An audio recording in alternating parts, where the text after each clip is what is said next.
সম্মানিত ভিউয়ার্স, আসসালামু আলাইকুম।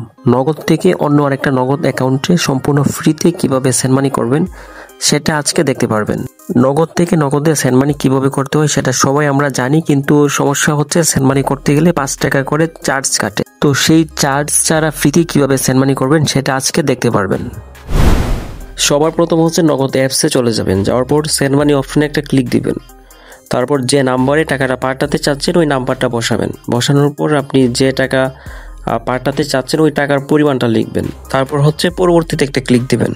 ক্লিক দেওয়ার পর দেখা যাচ্ছে যত টাকা আপনি পাঠাবেন সেটা দেখা যাচ্ছে, এবং হচ্ছে 5 টাকা চার্জ কাটতেছে ওইটাও কিন্তু দেখা যাচ্ছে। কিন্তু ভিডিওতে বলা হয়েছিল যে কোনো খরচই কাটবে না। আচ্ছা, তো এখন যে 5 টাকা এখানে খরচ কাটতেছে এটা হচ্ছে আপনার সেন্ড মানি সাকসেস হওয়ার সাথে সাথেই ক্যাশব্যাক দিয়ে দেবে, বুঝতে পারছেন? তো এখন হচ্ছে আপনি নগদের পিনটা দেন, পিনটা দিয়ে তারপর আবার পরবর্তীতে একটা ক্লিক দেন। ক্লিক দেওয়ার পর তারপর হচ্ছে ট্যাগ করে ধরে রাখুন একটা ক্লিক দেন। তো তারপর দেখতে পারতেছেন সেন্ড মানি সাকসেস হয়ে গেছে এবং সাথে সাথেই 5 টাকা ক্যাশব্যাক দিয়ে দিয়েছে, ঠিক আছে?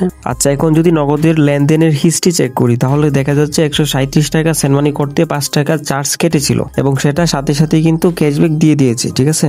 আচ্ছা, এখন এই 5 টাকা করে ক্যাশব্যাক কতবার করে দিবে এটা হচ্ছে মেইন প্রশ্ন, ঠিক আছে? তো নগদে হচ্ছে এখন প্রতি মাসে 3টা সেন্ড মানির ক্ষেত্রে 5 টাকা করে ক্যাশব্যাক দিয়ে দিচ্ছে। মানে হচ্ছে আপনি নগদ অ্যাপসে প্রতি মাসে যে কোনো 3টা সেন্ড মানির ক্ষেত্রে যদি নগদ অ্যাপস থেকে সেন্ড মানি করেন যে কোনো অ্যামাউন্টের, তাহলে হচ্ছে সেই 5 টাকা করে আপনাকে ক্যাশব্যাক দিয়ে দিবে। প্রথমে 5 টাকা চার্জ কাটবে, কাটার পর সাকসেস হওয়ার সাথে সাথে হচ্ছে আপনাকে 5 টাকা ক্যাশব্যাক দিয়ে দিবে। কিন্তু যখন আপনি চতুর্থ নাম্বার সেন্ড মানিটা করবেন তখন কিন্তু যে 5 টাকা চার্জ কাটবে সেই 5 টাকা কিন্তু আর ক্যাশব্যাক দিবে না, এবং পঞ্চম ষষ্ঠ ওই রকম ভাবে আর দিবে না। এটা হচ্ছে প্রথম 3টা সেন্ড মানির ক্ষেত্রে শুধুমাত্র প্রযোজ্য। এবং যদি আপনি আবার নগদ অ্যাপস ছাড়া ডায়াল করে করেন তাহলে কিন্তু ক্যাশব্যাক দিবেন, অবশ্যই নগদ অ্যাপস থেকে দিতে হবে, ঠিক আছে? তো তাহলে আশা করছি বুঝতে পারছেন যে কিভাবে নগদ অ্যাপস থেকে ফ্রিতে সেন্ড মানি করতে হয়।